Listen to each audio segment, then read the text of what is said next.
ഏറ്റവും വലിയ തൊഴിൽ പരിഷ്കരണമാണ് വർഷങ്ങളുടെ കാത്തിരിപ്പിനൊടുവിൽ സാധ്യമായിരിക്കുന്നത്. ഏകദേശം 29ഓളം വ്യത്യസ്ത തൊഴിൽ നിയമങ്ങൾ 4 കോഡുകളിൽ ഒതുക്കിയിരിക്കുന്നു. ഇപ്പോൾ രാജ്യം മൊത്തം ചർച്ച ചെയ്യുന്നത് കേന്ദ്ര സർക്കാർ പ്രഖ്യാപിച്ച 2025 പുതിയ തൊഴിൽ കോഡുകളെ കുറിച്ചാണ്. പുതിയ തൊഴിൽ കോഡുകൾ ജീവനക്കാർക്കും തൊഴിലുടമകൾക്കും നേട്ടം നൽകുന്ന തരത്തിലാണ് സർക്കാരും വിദഗ്ധരും പറയുന്നത്. എന്നാൽ ഇതിനെക്കുറിച്ചുള്ള ചർച്ചകൾ ശക്തമാകുകയാണ്. പുതിയ തൊഴിൽ നിയമങ്ങൾ മാസ സാലറിയെ ബാധിക്കുമെന്ന് പറയുന്നത് ശരിയാണോ? കയ്യിൽ കിട്ടുന്ന സാലറി കുറയുമോ എന്ന സംശയം പലർക്കും ഉണ്ടാകും.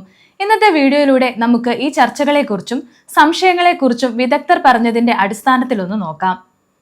ആദ്യം തന്നെ എന്താണ് ചർച്ചയാകുന്നത് എന്ന് നോക്കാം. പുതിയ ലേബർ കോഡുകൾക്ക് ശേഷം നിങ്ങളുടെ കയ്യിൽ കിട്ടുന്ന ശമ്പളം കുറയുമോ എന്നതാണ് പ്രധാന ചോദ്യം. പ്രൊവിഡന്റ് ഫണ്ട്, അതായത് PF, ഗ്രാറ്റുവിറ്റി പോലുള്ള നിയമപരമായ കിഴിവുകൾ കണക്കാക്കുന്നതിന് വേതനം എങ്ങനെ നിർവചിക്കപ്പെടുന്നു എന്നത് ഇവിടെ പ്രധാനമാണ്. നിങ്ങളുടെ മൊത്തം ശമ്പള പാക്കേജിന്റെ പകുതിയെങ്കിലും സാമൂഹിക സുരക്ഷാ ആനുകൂല്യങ്ങൾ കണക്കാക്കുന്നതിനുള്ള വേതനമായി പരിഗണിക്കപ്പെടുമെന്ന് പുതിയ കോഡ് നിർദ്ദേശിക്കുന്നുണ്ട്. വർഷങ്ങളായി മിക്ക കമ്പനികളും അടിസ്ഥാന ശമ്പളം കുറച്ച് മറ്റ് ആനുകൂല്യങ്ങൾക്കായി ജീവനക്കാരുടെ ശമ്പള പാക്കേജ് നിർണ്ണയിക്കുന്നതാണ് പതിവ്. കാരണം PFനും ഗ്രാറ്റുവിറ്റിക്കുമുള്ള നിയമപരമായ കിഴിവുകൾ അടിസ്ഥാന ശമ്പളത്തെ അടിസ്ഥാനമാക്കിയാണ് കണക്കാക്കുന്നത്. എന്നാൽ നിലവിൽ ഇത് ശമ്പളത്തിന്റെ 50% ആക്കണമെന്ന് നിർദ്ദേശിക്കുമ്പോൾ പലരുടെയും കൈവശം ലഭിക്കുന്ന ശമ്പളത്തിന്റെ കട്ടിങ് കൂടാൻ സാധ്യതയുണ്ട്. പുതിയ ശമ്പള പാക്കേജ് എന്താണ് പറയുന്നത് എന്ന് നോക്കാം. പുതിയ ലേബർ കോഡ് പുതിയ ശമ്പള പാക്കേജിലേക്കാണ് വിരൽ ചൂണ്ടുന്നത്.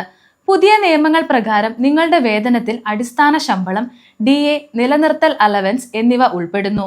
ഇവ നിങ്ങളുടെ CTCയുടെ കുറഞ്ഞത് 50% ആയിരിക്കണം. നിലവിൽ നിങ്ങളുടെ ശമ്പള ഘടന ഇത് പ്രകാരമാണെങ്കിൽ യാതൊരു പ്രശ്നവും ഇല്ല. അല്ലാത്ത പക്ഷം അടുത്ത മാസം മുതൽ കയ്യിൽ കിട്ടുന്ന ശമ്പളത്തിൽ കുറവുണ്ടായേക്കാം. കാരണം കമ്പനികൾ നിങ്ങളുടെ ശമ്പള പാക്കേജ് പുതിയ നിയമപ്രകാരം നിർവചിക്കേണ്ടതുണ്ട്. കയ്യിൽ കിട്ടുന്ന ശമ്പളത്തിൽ കുറവുണ്ടാകുമെങ്കിലും ദീർഘകാല അടിസ്ഥാനത്തിൽ ഇത് ജീവനക്കാർക്ക് നേട്ടമാകുമെന്നാണ് പറയുന്നത്. കാരണം ഇവിടെ നിങ്ങളുടെ PF, ഗ്രാറ്റുവിറ്റി വിഹിതം കൂടും. നിങ്ങളുടെ ശമ്പളത്തിൽ നിന്ന് കമ്പനി എത്ര PF പിടിക്കുന്നുണ്ടോ അത്രയും തന്നെ കമ്പനിയും സംഭാവന ചെയ്യേണ്ടതുണ്ട്. അതായത് പുതിയ ലേബർ കോഡ് നിങ്ങൾക്ക് വേണ്ടി നിങ്ങൾ അറിയാതെ തന്നെ ഒരു സമ്പാദ്യം ഒരുക്കുന്നുണ്ട്. സാധാരണഗതിയിൽ ജീവനക്കാരന്റെ ശമ്പളത്തിന്റെ 12% PFലേക്ക് പോകുന്നത്. തൊഴിലുടമയും ഇതേ തോതിൽ സംഭാവന നൽകുന്നു. ഗ്രാറ്റുവിറ്റി യോഗ്യത നേടുന്നതിനുള്ള തൊഴിൽ പരിചയം 5 വർഷത്തിൽ നിന്ന് 1 വർഷമായി കുറച്ചതും ജീവനക്കാർക്ക് നേട്ടമാണ്. കാര്യം എന്തുമായിക്കൊള്ളട്ടെ, സാധാരണക്കാരെ സംബന്ധിച്ചുള്ള $1 മില്യൺ ചോദ്യം കൈവശം കിട്ടുന്ന സാലറി കുറയുമോ എന്നതാണ്. എന്നാൽ ഇത് നിങ്ങളുടെ നിലവിലെ ശമ്പള പാക്കേജിനെ അടിസ്ഥാനമാക്കിയായിരിക്കും പറയാൻ സാധിക്കുന്നത്. ഇതിലെ പ്രധാന ഘടകം തൊഴിലുടമയുടെ സമീപനം തന്നെയാണ്. അതായത് കമ്പനി നിങ്ങളുടെ മൊത്തം CTC അതേപടി നിലനിർത്തുകയാണെങ്കിൽ PF സംഭാവനകൾ വർദ്ധിക്കുന്നതിനാൽ ശമ്പളം കുറഞ്ഞേക്കാം. അതേസമയം തൊഴിലുടമ നിങ്ങളുടെ CTC നഷ്ടപരിഹാരം വർദ്ധിപ്പിക്കാൻ തയ്യാറായാൽ ടേക്ക് ഹോം ശമ്പളത്തിൽ വലിയ കുറവുണ്ടാകില്ല.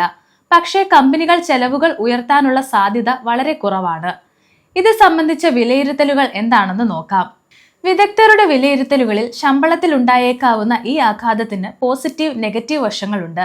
പോസിറ്റീവ് വശം നിങ്ങളുടെ സാമൂഹിക സുരക്ഷാ കോർപ്പസ്, വിരമിക്കൽ, ജോലി മാറ്റം, അടിയന്തരാവസ്ഥകൾ എന്നിവയ്ക്കായി ഒരു ഫണ്ട് സൃഷ്ടിക്കപ്പെടുന്നു എന്നതാണ്.